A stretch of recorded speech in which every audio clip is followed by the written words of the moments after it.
Y doy gracias a Dios que puedo estar aquí. Y estas últimas 2 semanas fueron bien difíciles con el tema de mi salud. Y entonces a veces nosotros sufrimos mucho una batalla anímica, ¿no? Uno quiere hacer muchas cosas para Dios, pero el cuerpo no le permite, la salud no le deja. Y entonces uno no tiene que darle lugar al enemigo, ¿eh? El diablo muchas veces busca desalentarnos, deprimirnos, y entonces de ahí vienen algunos de los últimos mensajes que compartí con ustedes, y son cosas que uno va viviendo y que ustedes se van enterando que a través de los mensajes cómo uno se va animando para mantenerse de pie. Y como eso me ayuda, entonces yo lo traigo al púlpito para que le ayudes a ustedes y otros a la distancia. Y entonces cuando uno se siente que ya no va a poder hacer más cosas, que las fuerzas físicas no le van a permitir, entonces aparece el mensaje como el sábado anterior, que se titulaba Yo seré ese hombre, ¿eh? Y en esta tarde voy a compartir otro mensaje con ustedes que hace 2 semanas que vengo pensando en él, y el título de hoy es Yo lucharé, ¿eh? Ese es el mensaje que voy a compartir con ustedes, yo lucharé. En el libro de Éxodo, por favor, hermanos, si puede ir ahí al capítulo 17, Éxodo el capítulo 17, y vamos a poner ahí nuestra mirada en el versículo 8. No voy a leer toda la historia que conocemos bastante aquí, solamente quiero tomar aquí para el título de nuestro mensaje. Éxodo el capítulo 17, versículo 8, dice la palabra: entonces vino Amalec y peleó contra Israel en Refidim. Y dijo Moisés a Josué: escógenos varones y sal a pelear contra Amalec. Y ahí viene el título de nuestro mensaje: escógenos varones, sal a pelear contra Amalec. Yo lucharé. Quiero que observe el versículo 16 también. Y dijo: por cuanto la mano de Amalec se levantó contra el trono de Jehová, Jehová tendrá guerra con Amalec de generación en generación, ¿eh? Una batalla que no iba a durar por esas horas, sino que iba a durar por siempre. Esa batalla se está librando también en nuestros días. Dijo Moisés a Josué: escógenos varones y sal a pelear. No se quede quieto, tiene que salir a luchar. Nuestra batalla principal es contra el diablo. Y peleamos con él por el botín más precioso, que son las almas humanas, ¿eh? El diablo la tiene ahí atrapada en sus garras, y nosotros queremos predicar el evangelio, y sabemos que el evangelio trae salvación, y la palabra de Dios dice que si el Hijo de Dios os libertare, seréis verdaderamente libres. Si el evangelio toca una vida, entra una vida, se podrán liberar de las garras y del poder del diablo. El diablo está empecinado, hermanos, en empujar gente definitivamente hacia el infierno. Nosotros tenemos que alcanzarles antes con el mensaje del evangelio. Yo lucharé, es eso lo que tenemos que hacer nosotros, luchar, hermano. Tenemos que alcanzar a aquellos que están siendo golpeados, lastimados por el diablo y empujados hacia el infierno mismo. Había un hombre que yo les mencioné en la historia, se llamó William Booth. Siempre lo van a identificar como el fundador de lo que fue el Ejército de Salvación. Él decía que el mundo en sus días, ya casi 150 años atrás, iba a necesitar de un gran ejército de salvación. Él tomó algunas personas con instrumentos y salían por las calles y la gente le llamaba la atención esa música, y cuando la gente venía ellos le predicaban la palabra. Hicieron toda una revolución espiritual en Inglaterra y más tarde en los Estados Unidos, y bueno, y el ejército de salvación se extendió por el mundo con esa visión, con lo que estaba en el corazón de ese hombre, que era alcanzar las almas con el mensaje del Evangelio. Este hombre sirvió por muchísimos años al Señor. Cuando ya tenía como sus 90 años dio su último discurso. Fue un día 9 de mayo del año 1912. Y ese mensaje curiosamente se llamaba Yo lucharé. Fue lo que él habló allí, sobre ese tema, yo lucharé.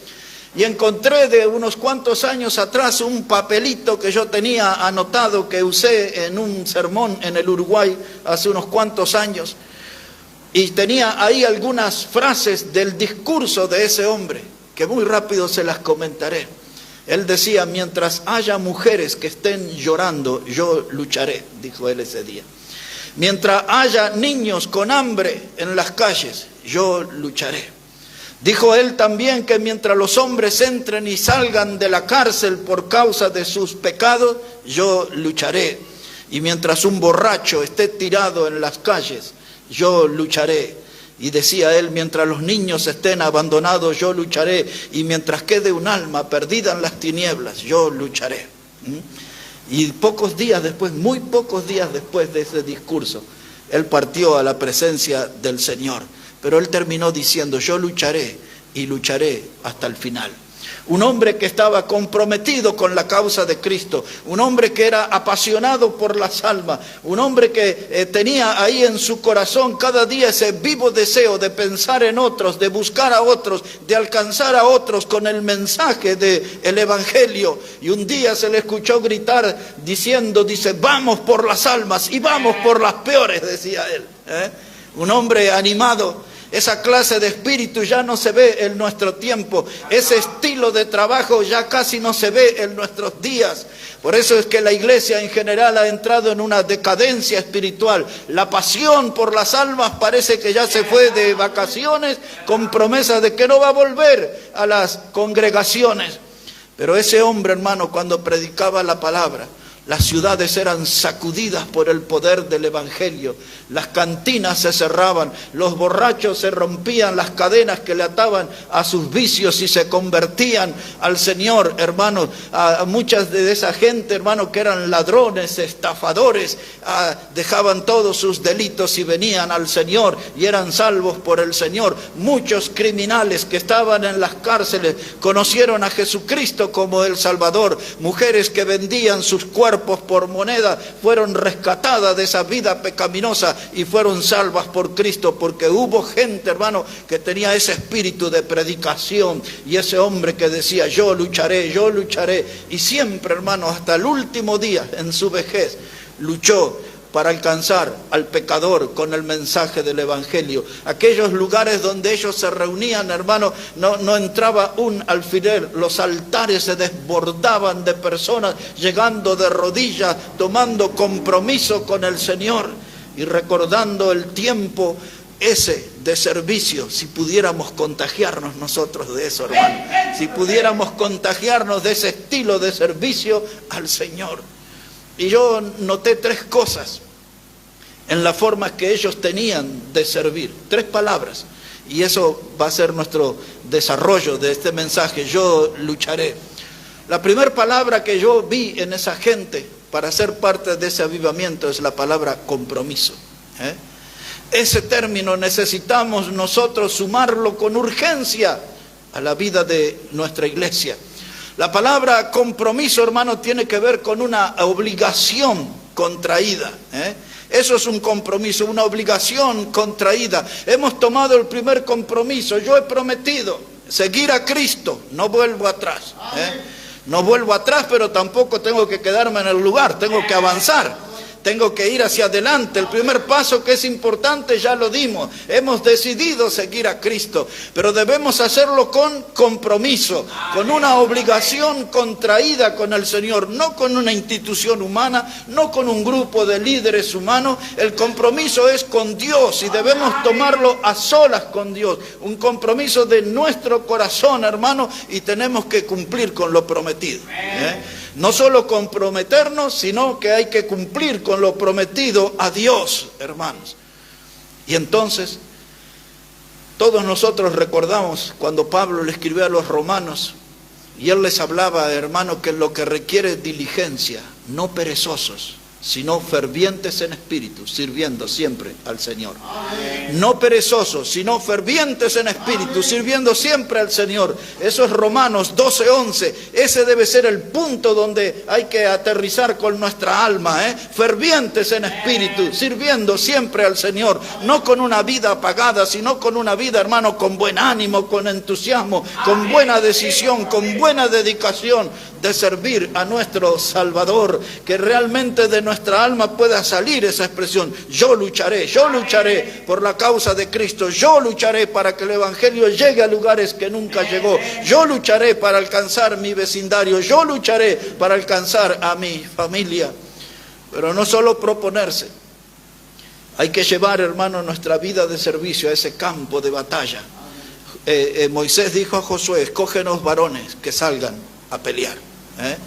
No se quedaban ahí en la intención, fueron al campo de batalla. Y si usted sigue leyendo ese relato del capítulo 17, no toda la batalla le fue favorable. Había momentos que los amalecitas estaban venciendo al ejército de Josué, y Moisés levantaba las manos, y entonces Josué y su ejército pasaban a la victoria. Y luego las manos de Moisés se cansaban y eran los amalecitas los que ganaban, y era un ir y vuelta. Y eso mucho en nuestra vida. En nuestra vida hay etapas que somos cristianos victoriosos y hay otras que somos perdedores. Nos recuperamos, volvemos a la victoria, y otra vez a veces volvemos a la derrota. Pero nosotros no debemos perder nuestro espíritu de lucha y aterrizar ahí en ese campo donde yo estoy luchando para ser un vencedor en Cristo. No es fácil. Las batallas aparecen por todas partes. Una idea más profunda de lo que estoy hablando es lo que cuenta Pablo en su vida de servicio. Lo hace en varios pasajes. Por ejemplo, en 2 de Corintios, el capítulo 6, él habla. 2 de Corintios, capítulo 4, él vuelve a hablar de la batalla, de cómo fueron maltratados en la vida de servicio. Pero yo me voy a enfocar en una lectura, en 2 de Corintios, capítulo 11, para que vea lo difícil que es la batalla. Pero a pesar de esa dificultad, yo lucharé. 2 de Corintios, capítulo 11. Segunda carta de Pablo a los Corintios, el capítulo 11, versículo 23. Ahora ponga atención cuántas cosas él va a enumerar aquí. Esas son las adversidades de un cristiano, son las mismas adversidades que podemos tener nosotros. Él las enumera aquí y las deja a modo de advertencia para que nosotros estemos alertas. ¿Listo ya, hermanos? 2 de Corintios 11, verso 23. Comienza con esta pregunta: ¿son ministros de Cristo? Como si estuviera loco hablo. Yo más, dice él, en trabajos más abundantes, en azotes sin números, en cárceles más, en peligros de muertes muchas veces. De los judíos 5 veces he recibido 40 azotes menos 1.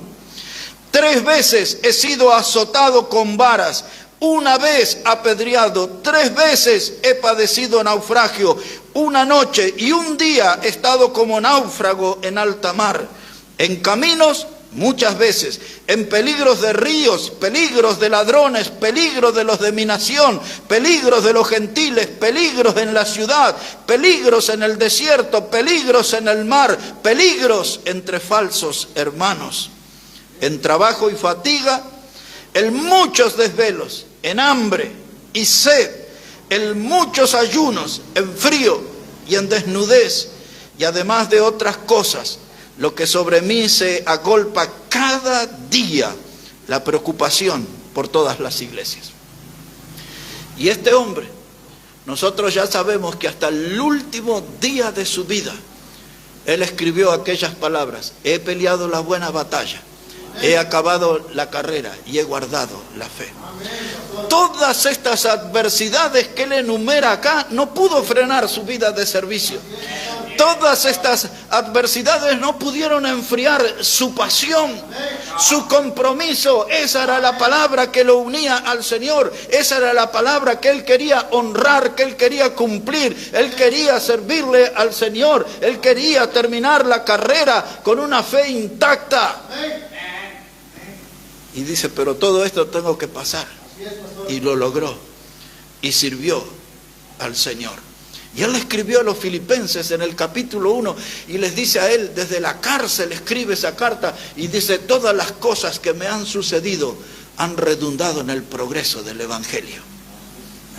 Todo lo que le pasó, la gente podría tomarse la cabeza y decir, pero pobre hombre, mire. Otros podrían decir, pero qué grado de locura, ¿cómo quiere servir a Dios? Mire todo lo que le pasa. Es tremendo si usted lo lee con lentitud, caso por caso, de lo que él nos contó en esta lectura. Pero ninguna de esas cosas le desanimaron. Él tenía un corazón animado, él tenía un compromiso de servir a Dios, de predicar el Evangelio. Él era de esos hombres que decían, yo lucharé. Y no se iba a retirar del campo de batalla, yo lucharé, yo lucharé. Y ese debe ser, hermano, lo que nos lleve la palabra compromiso. Amén. Nosotros necesitamos ese compromiso con Dios, pero necesitamos también, hermano, un compromiso con la doctrina. Este es un tema bien importante. La palabra doctrina significa enseñanza. Eso es lo que significa la palabra doctrina. Este término aparece en el Nuevo Testamento. Varias veces Pablo habla de cuídate de ti mismo y de la doctrina, la enseñanza, el filo de la verdad. Usted sabe que la Biblia es la espada cortante de dos filos. Y el filo de la verdad está siendo limado por el enemigo. Muchos cristianos hoy lucen una espada sin filo. Muchos cristianos hoy exhiben una espada que no reluce, una espada descuidada, una espada oxidada en algunos casos, porque la palabra de Dios ha sido abandonada mucho tiempo por algunos cristianos. El enemigo de un modo u otro se ha encargado de ir limando el filo de la verdad, el filo de la espada. Las falsas doctrinas empezaron a aterrizar lentamente en las congregaciones. Las falsas doctrinas, hermanos, aparecieron como dice el Cantar de los Cantares: cazadme las pequeñas zorras que echan a perder las viñas. Aparecieron como algo insignificante. Algunos dijeron, bueno, debe ser que están cambiando los tiempos. Otro levantó la voz y dijo, no seamos tan estrictos, seamos un poco permisivos con esto aquí y aquello allá y aquello otro, hasta que la iglesia termina contaminada por una doctrina falsa. Y no escucharon la voz de Pablo, que le dijo a los corintios, un poco de levadura leuda toda la masa. Aflojaron en un punto, un poco de levadura. La palabra levadura tiene que ver con la actividad del pecado. La tolerancia de un pecado en la iglesia hace que el pecado se expanda, y así como la levadura, hermano, leuda toda una masa de harina, la falsa doctrina también contamina y alcanza toda una congregación. Dice, un poco de levadura leuda toda la masa. Antes, hermanos, el engaño venía disfrazado, detrás de un antifaz o detrás de caretas, pero ahora ya se presenta a cara descubierta y sin maquillaje. Y en las iglesias le abren la puerta al engaño. Esta semana empezaron a aparecer unas publicaciones sobre la iglesia metodista, pensando en los primeros hombres que Dios usó para formar ese movimiento. Habían salido de la iglesia anglicana. Juan Wesley, que fue uno de los más ganadores de almas de la historia. Su hermano Carlos Wesley, que escribió como 8.500 himnos, de los cuales algunos cantamos. Ellos vivieron casi 400 años atrás. Y Jorge Whitefield, que fue uno de los que se cree que fue de los más grandes predicadores de toda la historia al aire libre. Esos hombres comenzaron ese movimiento, el Club Santo que le llamaban, y con el tiempo le pusieron el nombre, no ellos, Otros les pusieron el nombre de los metodistas, porque esta gente estudiaba la Biblia en una forma metódica. Pero esta es la noticia. En este mes de junio del año 2024, donde estas iglesias empezaron a aceptar 7.500 y un poquito más de iglesias, aceptaron ahora el casamiento de iguales. De ese mismo movimiento desde el África se opusieron y quieren pararse en la doctrina antigua, en las sendas antiguas, pero ya abrieron las puertas a estos hermanos, y ahora todo esto es un desastre en estas congregaciones, y esto es de esta semana la noticia. 7.500 iglesias afectadas con las antiguas doctrinas que practicaban en Sodoma y en Gomorra y en aquellas poblaciones que no obedecían a la ley de Dios. ¿Sabe qué, hermano? Un poco de levadura leuda toda la masa. Escuché un sacerdote de la religión católica, porque en este último tiempo también en Alemania le están dando lugares en esa religión a las mujeres para ser sacerdotisas, y el hombre explicaba, dice, la meta de ellos es que haya una papisa, no sé qué nombre tendrá, una mujer papa. Y entonces el sacerdote de la religión, él hablaba con preocupación en un discurso ahí donde estaba explicando todo, de que en la palabra de Dios, con este asunto del género que están imponiendo en el mundo, las iglesias piensan que se están modernizando y están abriendo la puerta al pecado para que se instale y todo se desmorone. En muchos lugares, en diferentes denominaciones, se está viendo este problema de iglesias que andan a la búsqueda de un evangelio, hermano, que culturalmente sea aceptable. En algunos lugares ya no permiten que el predicador hable del término pecado. En otros púlpitos no se permite que se hable de la palabra juicio, condenación e infierno. Empiezan a limitar a los predicadores, y muchas veces con la amenaza de retirarle el sostén económico o con amenazas de sacarlo de sus denominaciones. El pecado ya no usa máscara, ya no usa careta, ahora anda cara descubierta, sin maquillaje, y se instalan las congregaciones con la complicidad de cristianos carnales que piensan que hay que ayornar el evangelio, que hay que actualizarlo. ¡Qué contradicción! Porque algunos de esos mismos, no mucho tiempo atrás, citaban la Escritura y decían: Jesucristo es el mismo ayer, hoy y por los siglos. Esos mismos cristianos no mucho tiempo atrás decían: los cielos y la tierra pasarán, mi palabra no pasará. Quiere decir que esta es una palabra inmutable, es una palabra atemporal, es una palabra que no necesita cambios. Pero la gente quiere cambiar, hermano, y quieren cambiar el evangelio en el que ellos no creen. Ellos no creen en la salvación. Estaba escuchando una de esas pastoras. Nosotros sabemos que no hay pastoras en la Biblia, pero en las ciudades hay muchas que se llaman pastoras. Y ahí estaba ante una gran congregación. Esto lo vi ayer, pero ya tiene un par de añitos, parece. Y ella explicaba ahí sobre la salvación y sacaba cuentas en un pizarrón. Y decía que la gracia de Dios solamente salva el 60% de la vida humana. Libro, capítulo, versículo, nada, ¿no? Pero ella planteó así, y puso ahí, gracia de Dios, y puso ahí el número 60. Y dice, y el otro 40% para ir al cielo te lo tienes que ganar tú. Ahora la Biblia que usted lee y que yo leo dice: por gracia soy salvo por medio de la fe, y esto no es de vosotros, es don de Dios, no por obras. No por obras. La Biblia enseña que somos salvos por gracia. Es la gracia de Dios. La salvación nuestra consiste en los méritos de Cristo en la cruz del Calvario. No se necesita para la salvación ningún mérito humano. No necesitamos nosotros tener ninguna virtud. Todo lo que necesitamos es creer que Jesús murió por nosotros en la cruz, y que nosotros con un corazón arrepentido confesamos nuestros pecados, y esa sangre preciosa nos limpia de todo pecado, como hemos cantado en esta tarde, y esa sangre preciosa de Cristo nos abre la puerta del cielo por la eternidad. Hermanos, no hay mérito nuestro, pero esta mujer ahí tenía al auditorio cautivado sacando cuentas, y escribía con la mano izquierda. No puedo olvidar ese detalle. 60% de la salvación es gracia. ¿De qué versículo saldrá eso? Tremendo, hermano. Y la gente cree, y la gente le tiene como iluminados de nuestra época. Un poco de levadura leuda toda la masa. Y esa enseñanza es para nosotros, porque si un día nos distraemos, el diablo entrará con sus doctrinas falsas y nos afectará y nos contaminará y nos enfermará y nos herirá de muerte espiritualmente aquí. Por eso el Señor Jesús decía en el Evangelio de Mateo capítulo 13, dice, cuando los hombres durmieron, vino el enemigo y sembró cizaña. Una iglesia que se duerme es abrirle las puertas que el diablo venga y siembre su cizaña.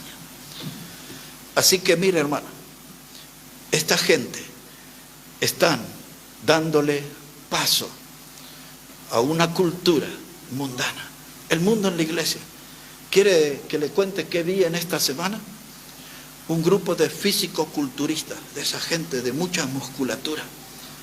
Yo no sé si usted ha visto, pero de todas formas, si nunca lo vio, no lo intente ver. Pero usan unas mallas minúsculas, ¿no? Y tienen unos brazos enormes y sacan y hacen sus movimientos. Y todo eso en el lugar donde se tenía que predicar la palabra en la iglesia, estaba lleno de esos hombres musculosos, desnudos completamente casi, solamente cubiertos por una mallita y exhibiendo sus músculos y todos ahí. Y la gente feliz en ese lugar. Qué cosa tremenda, hermano. Y ahora, ya había visto a uno que yo conté tiempo atrás, que daba una patada santa. Traía a la gente al altar y con el pie así les pegaba en la frente, hermano, y caía la gente.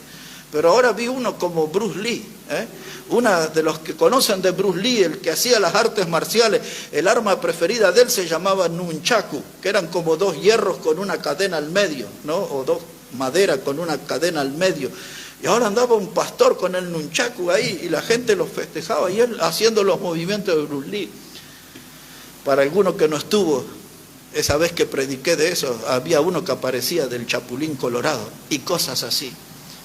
Y todo lo que es el mundo lo traen a la iglesia y contaminan a la iglesia, y se necesita de hombres y mujeres que se paren firme a favor de la doctrina y que digan, yo lucharé, yo lucharé, yo lucharé por una doctrina sana, yo lucharé para que la palabra de Dios siga adelante, yo lucharé para que la palabra de Dios no sea manchada, no sea pisoteada. Se necesita tener esa actitud, yo lucharé, y también lucharé para no dejarme afectar por la mundanalidad y la doctrina de los mundanos. Tengo que ser, hermano, del estilo de Daniel, como en su libro, el capítulo 1, verso 8, decía Daniel que él propuso en su corazón no contaminarse con la comida del rey.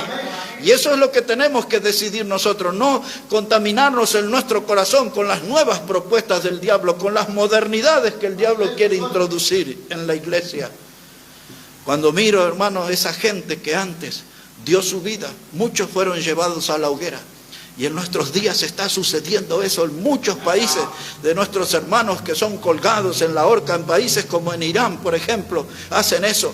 Por los predicadores, los cuelgan públicamente, hermanos. En los países como Nigeria, como Marruecos y tantos de esos países donde los prenden fuego literalmente a nuestros hermanos. Y esa gente no renuncia a su fe, entregan su vida porque tienen un compromiso con el Señor. El problema del cristianismo de nuestro tiempo es que la mayoría de la gente se comprometió con la tibieza. Y eso no sirve. No hay ningún beneficio en la tibieza, no hay ninguna bendición en la tibieza. El compromiso debe ser con el Señor, en el Señor. En los púlpitos, hermanos, comenzó el congelamiento espiritual.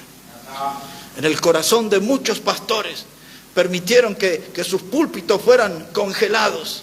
Y después ese estado de congelamiento pasó a los miembros en las congregaciones. Y los corazones de los hermanos se enfriaron, se congelaron, pero todo comenzó en el púlpito. Y cuando nosotros vemos, hermanos, cuando el pueblo de Israel adoró el becerro de oro, dice la Biblia claramente, porque Aarón lo permitió. Moisés estaba con Josué en el monte esperando a los mandamientos del Señor, pero el líder principal allí era Aarón. Y después él puso como excusa, bueno, es que los hermanos dijeron, hagámonos dioses. Y ellos se empezaron a creer que ese becerro era el Dios que los sacó de Egipto. Y ofendieron a Dios grandemente. Y cuando Moisés lo interrogó a su hermano Aarón, dice, y bueno, ellos lo pidieron. Y dice la Biblia, y Aarón lo permitió. Y si usted va a permitir que el pecado entre y haga sus cosas en una congregación, entonces usted no está en esa postura que dice, yo lucharé. Yo lucharé por una doctrina sana, yo lucharé por una doctrina higiénica. Hoy en día, hermano, en las iglesias lo que circulan son migajas de la palabra de Dios. La gente busca desesperadamente una porción de enseñanza bíblica por un lado o por otro. La gente, hermano, lee nuestros escritos, las publicaciones, hasta nuestro estilo de alabanza le llama la atención a muchos. Dice, cuando usted dice esto de sendas antiguas, y eso dice, ¿qué es eso de sendas antiguas? Es que nosotros queremos ser del pueblo que no se despega de las raíces de la palabra de Dios. Porque si nos despegamos de las raíces de la palabra de Dios, estamos en serios riesgos. Nuestras almas van a estar en peligro.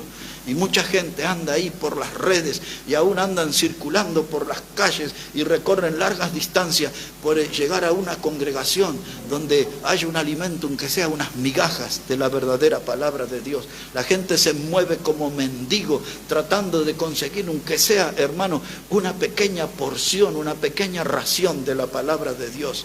Pero de esto ya hablaba el profeta Amós. ¿Se acuerdan? En el capítulo 8, verso 11, que dice que iban a venir días donde la gente iba a tener hambre y sed, pero no de pan ni de agua, sino de la palabra de Dios, decía el profeta Amós. Ya esos días hace un tiempo están entre nosotros. Y hermanos, hay que predicar la palabra. ¿Qué es lo que nos va a llevar a ese punto? Es cuando hombres y mujeres digan a Dios, yo tengo mi compromiso, yo lucharé. Lucharé porque la verdad siga adelante. Lucharé porque el evangelio progrese entre la gente. Lucharé para que el evangelio alcance a los pecadores. Yo lucharé, yo lucharé. Esa expresión es la clave, unido al término compromiso. La gente me pregunta a veces, dice, cuando yo voy ahí a su iglesia, ¿con qué me voy a encontrar? No me van a andar tirando al piso, ¿no? No me van a andar pidiendo diezmo, ¿no? Yo le digo a la gente, usted venga aquí tranquilo entre nosotros y usted va a encontrar aquí un menú de sendas antiguas, una comida condimentada con doctrina celestial. Aquí no estamos con las cosas del mundo, no estamos con las cosas del modernismo. Algunos se desilusionaron conmigo, porque pensaban que éramos una iglesia de esas progresistas, no sé qué nombre se ponen ahora. No, hermano, nuestro menú es de sendas antiguas y nuestra comida está condimentada con doctrina celestial. Y en eso estamos. Por lo menos mientras yo esté, yo lucharé. Yo lucharé. La segunda palabra que vi que ese movimiento, hermano, le llevó a ser tan activos y gente de acción, es la palabra compasión. La primera, compromiso. La segunda, compasión. Observe algo de esto en el Evangelio de Mateo, el capítulo 9. El Evangelio de Mateo, el capítulo 9, versículo 35. Evangelio de Mateo, capítulo 9,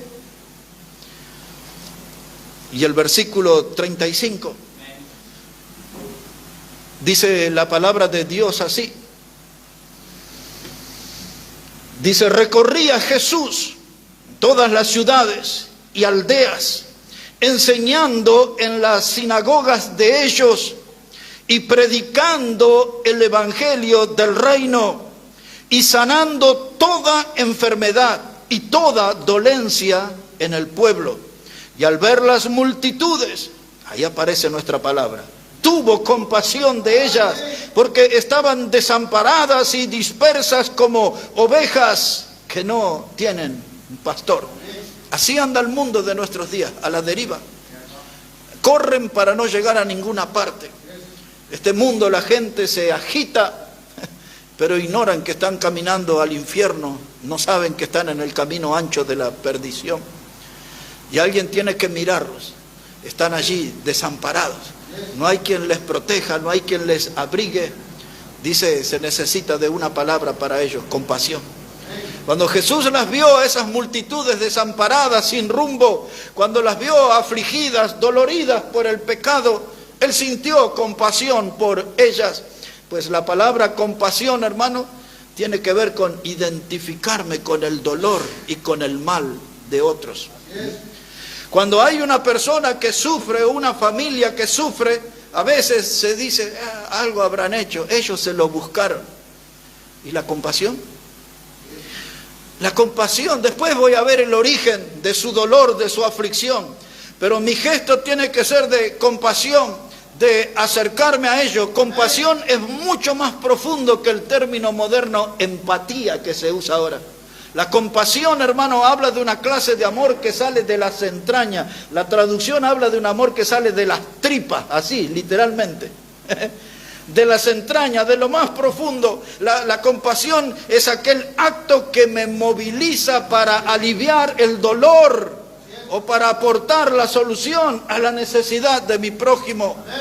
Pero hoy la iglesia de nuestros días ya no se ve esa palabra compasión. Cada uno se preocupa por sí mismo, cada uno vive su propia vida. No tienen ojos para mirar las necesidades de los otros. Entonces la iglesia se va muriendo afectada en el egoísmo. La palabra compasión, hermano, tiene que ver con sentir ternura por aquel que cayó. No es que se cayó en el pecado y ahí está sufriendo y dice, te lo buscaste. O quizás alguien le dice, te lo advertí. Eso no es compasión. Compasión es ponerme a su lado. Esa palabra aparece, ahora lo estamos recordando, cuando el samaritano, ¿recuerdan? Que estaba el hombre malherido, tirado al costado del camino, y pasó el levita que representaba la religión y siguió de largo. Y pasó allí el sacerdote y pasó de largo, pero vino el samaritano, dice, y tuvo compasión del que estaba lastimado. Vino, vendó las heridas, puso aceite y le subió a la cabalgadura y le llevó al mesón. Ahí está el cuadro de compasión. Eso es compasión. Y la gente hoy, hermano, está destruida, familias destrozadas, todo está despedazado, porque el pecado no perdona, hermano. Donde el pecado pasa, causa destrozos. El pecado es como un diluvio destructor. Si se metió en una familia, si se metió en una iglesia, si se metió en la nación, el pecado todo lo va a destruir. Todo lo va a destruir. Uno de los términos que más se usa desde hace largos años aquí, en este país, es la palabra corrupción. Y ustedes lo han oído, y muchas veces esa palabra la limitan al ámbito de los políticos, y hasta ustedes mismos han oído, todos los políticos son corruptos, pero hay que mirar más, porque también hay otros ámbitos donde la corrupción entró. En muchos años, en la educación entró la corrupción, aún en las iglesias entró la corrupción. No es algo, hermano, que es un problema de los políticos, pero esa palabra, hermano, expresa de que algo está contaminado, algo está podrido, algo huele mal. Y eso, hermano, hay que contrarrestarlo con compasión. Hay que sentarse con esa gente. Y sabemos que el Evangelio es salvador y el Evangelio es purificador. El Evangelio que ustedes y yo conocemos, compasión, hermano, es el deseo de actuar para evitar sufrimientos de otros.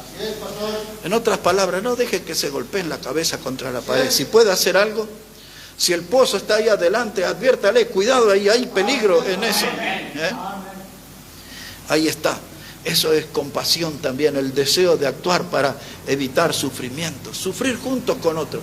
Ponerme a la par de aquel que está en sufrimiento. Es la acción, hermano, de reducir, de eliminar el sufrimiento. La gente esa del Ejército de Salvación, los de antes, los de ese tiempo, esa gente salió a aliviar los dolores de aquella sociedad afectada por los vicios y por toda clase de pecados. Y salían con su música, y salían con su Biblia, y predicaban la palabra, y decía su líder, yo lucharé, por esas mujeres que lloraban, por esos niños con hambre, por esos niños abandonados, por los borrachos tirados en las calles, por los presos que entraban y salían de la cárcel. Dice, yo lucharé por eso. Y lucharé hasta el final. Con esos ejemplos de la historia y estos textos de la Biblia he tratado de animar, alentar mi alma en estos últimos días y de no bajar mi consigna, que es esta misma, yo lucharé. Lucharé con compromiso, lucharé con compasión, pero también voy a luchar por una palabra que hablé el domingo anterior, que es la palabra cooperación o cooperar. Para los que no estuvieron el domingo, volvemos a la tercera carta de Juan y vamos a encontrarnos con ese término otra vez. La palabra cooperar. Tercera carta de Juan. Antes de Apocalipsis está la carta de Judas y antes de Judas está la tercera carta de Juan. Y una vez que llegue ahí, no se preocupe por el capítulo, solamente por el versículo, que es el 5. Entonces la tercera carta de Juan. Y versículo 5. Dice la palabra de Dios: amado, fielmente te conduces. Le estaba escribiendo un hombre que se llamaba Gallo, y le dice: fielmente te conduces cuando prestas algún servicio a los hermanos, especialmente a los desconocidos, los cuales han dado ante la iglesia testimonio de tu amor. Y harás bien en encaminarlos como es digno de su servicio a Dios, para que continúen su viaje, porque ellos salieron por amor del nombre de Él, sin aceptar nada de los gentiles. Nosotros pues debemos acoger a tales personas para que cooperemos con la verdad. Cooperemos con la verdad. Esa palabra cooperar significa ayudar, significa apoyar, cooperar con la verdad. Estamos ayudando a personas para que la verdad siga avanzando, la verdad vaya adelante. Nosotros apoyamos un misionero en Jujuy, otro misionero en Córdoba. Estamos cooperando para que la verdad vaya adelante. Aquí sale de los esfuerzos, del sudor, del trabajo de nuestra gente aquí, pero estamos cooperando para que la palabra vaya adelante.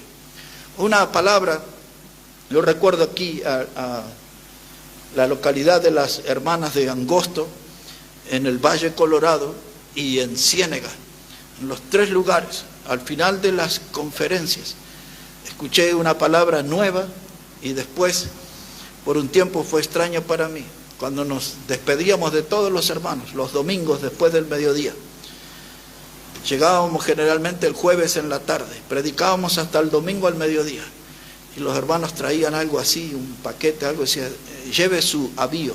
Yo nunca había escuchado esa palabra, pero no me lo olvidé más. Ellos estaban cooperando. No es que nos veían flaquitos y desnutridos, pero estaban cooperando, lo mejor, y que para los ojos de algunos puede ser una pequeña cosa. Aquello era un pan con queso o algunas cosas así, o lo que quedó de la comida, pero eso nos iba a ayudar en el camino. Se puede cooperar de muchas maneras, pero aquí había un hombre con un gran corazón, se llamaba Gallo. Ese recibía muchas veces a cristianos que nunca le había visto la cara, nunca había oído hablar de ellos, y venían y los tenían, los alojaban, y ahí vienen esas costumbres. Algunos de ustedes de allá del interior, ¿por qué se aloja a la gente y se recibe a la gente y se les daba de comer y se les enseñaba la palabra de Dios y se les animaba con la palabra de Dios a seguir adelante predicando el Evangelio? Eso es cooperar con la verdad. En ese grupo histórico que le estoy hablando hoy, ellos también, yo vi esa palabra, vi que tenían compromiso, vi que tenían compasión y vi que eran cooperadores de la verdad. De esas cosas yo quisiera que nos contagiemos, hermano. Ellos hicieron una gran obra para Dios. Hoy andan en compra y venta y otras cosas, andan en otros asuntos, pero en sus orígenes, hermano, aquello sí que era un ejército poderoso de hombres y mujeres. ¿Y por qué tenemos que ligarnos a esas palabras? Compromiso, compasión, cooperar. Yo lucharé, porque la hora final se va acercando, hermano. Los tiempos finales ya están delante de nuestros ojos. Este mundo, uno no es pesimista, solamente se orienta por la palabra de Dios. Ya no le queda mucho. Ya estamos como los últimos suspiros de un moribundo. Y quiero llevarles a un texto y ahí vamos a terminar. En el Evangelio de Mateo, capítulo 8. Evangelio de Mateo, el capítulo 8. Y después, si usted quiere investigar ahí, hermano, hablando de la palabra cooperación, en 1 Corintios 3, Pablo habla de ese término, pero él usa la palabra colaboradores. Y entonces él está dándole la solución a un problema, una división que había en esa iglesia de Corinto. Y Pablo les escribe en la primera carta, en el capítulo 3, y él dice: y Apolos regó, pero el crecimiento lo da Dios, decía, ¿no? No se peleen, porque esto no es una obra humana. Dice: yo soy Pablo, yo sembré, es la palabra. Después vino Apolos, otro predicador, él regó, pero el crecimiento lo da Dios, la obra final la hace Dios, ¿no? Y él les explicaba a ellos, y hasta que llega al versículo 9 y le dice: ¿qué somos nosotros? Dice: somos colaboradores. Es la misma palabra, cooperar, colaborar. andar, hermanos, siendo cooperadores, colaboradores de Dios. Aquí en Mateo capítulo 8, esta expresión que voy a leer aparece en muchos textos, no es la única parte del Nuevo Testamento o de los evangelios que aparece. Dice así, Mateo 8, verso 12, dice, les voy a leer, hermano, el anterior, el 11 también. Dice, yo os digo que vendrán muchos del oriente y del occidente y se sentarán con Abraham, con Isaac y Jacob en el reino de los cielos, mas los hijos del reino serán echados a las tinieblas de afuera, y allí será el lloro y el crujir de dientes. Este texto a veces despierta mucha polémica entre los creyentes, pero desmalezando el asunto, lo que sabemos, hermanos, que el lloro y el crujir de dientes es una figura del infierno. Y entonces algunos dicen, pero ¿cómo dice el texto? Y los hijos del reino irán ahí. Entonces la explicación es la siguiente. Habían algunos que por haber nacido judíos, por ser hijos de judíos, creían que eso solo les daba el derecho de entrar al reino. Y entonces no es por el lugar de nacimiento, no es por el apellido. Hoy en día no es porque va a la iglesia cristiana evangélica. Si usted no ha creído en Cristo, puede estar en todos los cultos y no va a entrar en el reino de los cielos. Pero usted puede ser una persona que aún falta muchas veces, pero si tiene a Cristo, tiene el reino de los cielos asegurado. Entonces no es por una cuestión de origen, de lugar de nacimiento, o por apellido, o por nombre de religión o denominación. Y entonces ahí le da la explicación, y muchos de los hijos del reino, que piensan que van a estar en el reino de los cielos, y vendrán de las naciones, y ahí está hablando de Abraham, de Jacob y todo eso. Ahora, pensando nosotros en la vida de la iglesia, el Señor Jesucristo habló de otros grupos de personas, de los cuales no hay duda que estaba hablando de las iglesias de nuestro tiempo, y Él les dice, aquel día muchos vendrán y me dirán, Señor, en tu nombre hemos profetizado, en tu nombre hemos hecho milagros, en tu nombre hemos expulsado demonios. Y dice Jesús, les diré, apartaos de mí, nunca los conocí, hacedores de maldad. Y uno dice, pero ¿cómo? Dice, sí, dice que profetizaban en el nombre de Jesús. Dice que echaban demonios y que hacían milagros todavía en el nombre de Jesús. ¿Y cómo Jesús le dice, apartaos de mí? Nunca los conocí, hacedores de maldad. La gente puede hacer muchas cosas, pero Jesús fue claro con Nicodemos y con nosotros. Si no nacieres de nuevo, no puedes entrar en el reino de Dios. Y nosotros ya explicamos en la prédica anterior que eso consiste en un arrepentimiento genuino, verdadero de nuestro corazón, un arrepentimiento de nuestros pecados, hermanos, y creer. Y algunos me dicen, ¿y cómo voy a ser salvo? Y estaba el carcelero afligido después del terremoto en Filipos. Las celdas se abrieron y los presos parecía que se habían escapado, y si un preso se le escapaba, el carcelero lo mataban.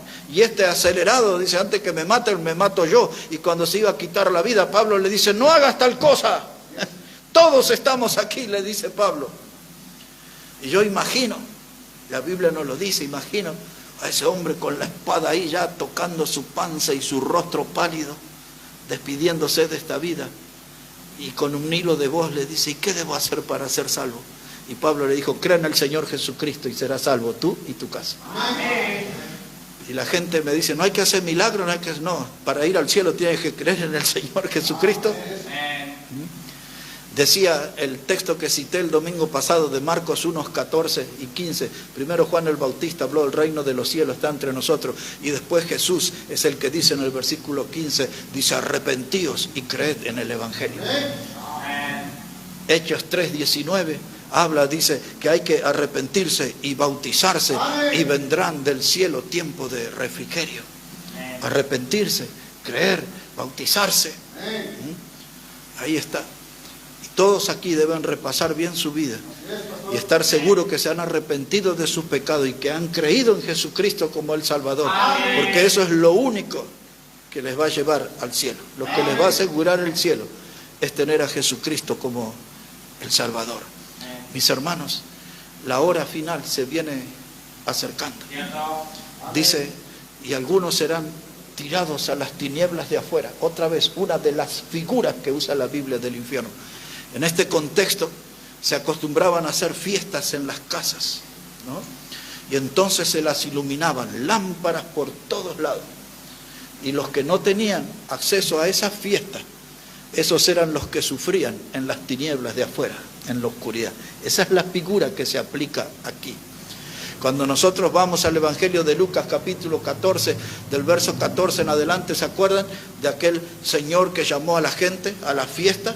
Y salieron sus siervos por los caminos a buscar, y después vinieron y habían algunos que tenían excusas. ¿Se acuerdan de ese? Y uno decía, sí, yo iría, pero compré ahí unos bueyes, y otro dice, no, yo recién me casé, no puedo ir. Tengo una hacienda, no puedo ir. Y vinieron y dice, vayan por los caminos y vayan por las plazas y por los vallados, y que se llene mi casa, decía.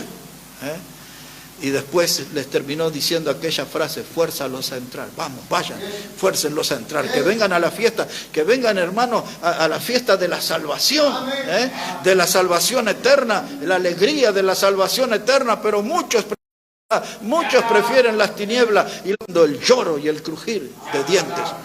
Y de paso, para los que piensan que los que sufren en el infierno es algo espiritual, yo no conozco ningún espíritu con diente. No sé si por su barrio anda algún espíritu con diente. Pero dice, será el lloro y el crujir de dientes. Personas en carne y hueso, sufriendo en el fuego eterno, tinieblas eternas, distintos nombres, distintas figuras que le da la Biblia, y aún hasta el lago de fuego ya sufre.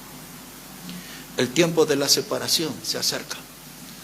Y usted ya recuerda que la Biblia habla cada cosa en su contexto. Pero un día se iba a separar la paja del trigo. No eran la misma cosa. Un día iban a estar los del camino ancho de la perdición y el camino angosto de la salvación eterna. El Señor dice que iban a venir las naciones delante de Él y separaría las ovejas de los cabritos. Dice el Señor, las tinieblas de afuera. Y Colosenses capítulo 1 dice, para que nosotros vengamos para la herencia de los santos en luz, que Cristo nos sacó de las tinieblas y nos trajo a la luz admirable de su Hijo. Es lo que Dios hizo, una cosa y otra cosa. Y la Biblia habla de cielo, y los predicadores tienen que saber bien eso. Todos los predicadores saben eso, pero a algunos le entró una amnesia y ya no hablan del infierno, porque la Biblia también habla del infierno. La paja y el trigo, el camino ancho y el camino angosto, la luz y las tinieblas. Decía Pablo, Cristo o Belial. ¿Es una cosa o es la otra? Tenemos que estar bien seguros dónde estamos parados. Yo espero que todos aquí estén en Cristo, seguros de su salvación, seguros que sus pecados han sido lavados, perdonados, seguros de que su alma ha sido salva por la obra de Cristo en la cruz. Hermano, estas cosas van a afectar nuestra eternidad. Yo quiero estar en el lugar de la luz abundante. Cristo es luz. Él dijo que Él era la luz del mundo y Él nos mandó a nosotros a ser luz. Ese infierno es real. Fuego que nunca se apaga, gusano que nunca muere. Lo triste del infierno, que mucha gente va a seguir entrando. Dice el libro de los Proverbios, dice que el Abadón y el Seol nunca se sacian. Así, todo lo que dice ese texto, el Abadón y el Seol nunca se sacian. Hablando del hambre continua del infierno, devorando gente. Dice Isaías 5:14, el Seol ensanchó su boca. Cada día más gente está cayendo en el infierno. Dice, el Seol ensanchó su boca. Y hermanos, muchos de los que llegaron ahí y de los que llegarán son vidas jóvenes. Y llegarán quizás en sus cabezas con las lágrimas de su madre, que oró por ellos, que clamó por ellos. Nunca la escucharon. Nunca le acompañaron a la reunión para escuchar el mensaje de salvación, el mensaje del Evangelio. Esas madres que en secreto lloraron, esas lágrimas tocarán la cabeza de los que van entrando, desfilando al infierno. Muchos de los que van allí al infierno van a ser acompañados por los ruegos de un padre que pidió por la salvación de ese hijo. Pero ese hijo nunca quiso creer. Un abuelo que clamó por la salvación de ese nieto y nunca quiso creer. Y el desfile parece que no tiene fin. La gente día a día se está yendo a ese lugar y ese día se va acercando. Y frente a esa realidad, hermano, debe salir un grito de nuestra alma: yo lucharé. Yo lucharé por esa gente que aún no conoce a Cristo. Yo voy a hacer algo. Yo voy a dejar la comodidad de la butaca, del asiento que ocupo en las reuniones. Yo dejaré la comodidad de mis actividades. Yo lucharé. Voy a hacer algo por eso. Porque un día alguien hizo algo por mí y me predicó de Cristo. Un día alguien se importó por mi vida, le interesó mi vida y me acercó el mensaje del Evangelio. Me invitó a una reunión donde me predicaron, donde la gracia de Dios se derramó y fui salvo. Al día alguien, hermano, puso la mirada en mí. Y lo que yo estoy diciendo es: yo lucharé. Si pudiéramos contagiarnos, hermanos, del espíritu de esa gente del pasado, de ese espíritu de trabajo, de lucha. Ellos sí sabían lo que era pelear mano a mano contra el diablo por el botín más precioso, que son las almas humanas. Recuerden, antes que el diablo les dé el empujón definitivo a las llamas del infierno, hagamos todo por alcanzarlos con el mensaje salvador del Evangelio. Se necesitan hombres y mujeres con compromiso, con compasión, cooperadores del Evangelio. Hombres y mujeres que de corazón digan: yo lucharé, yo lucharé, yo lucharé. Oremos al Señor. Padre, gracias te damos en esta hora por tu palabra. Y gracias por el ejemplo de esos hombres y mujeres del pasado. Gracias porque esos sembraron tu palabra con lágrimas y alcanzaron a su generación de pecadores con el precioso mensaje del Evangelio. Que todo no quede en una enseñanza simple para nuestras vidas, sino que podamos agarrar como congregación, como iglesia local, ese espíritu y esa actitud y salir adelante enfrentando al enemigo. Yo lucharé por ese botín precioso que son las almas y no descansaré hasta ganarlas, guiarlas a los pies del Salvador Jesucristo. Ayúdanos, Padre, en esa misión.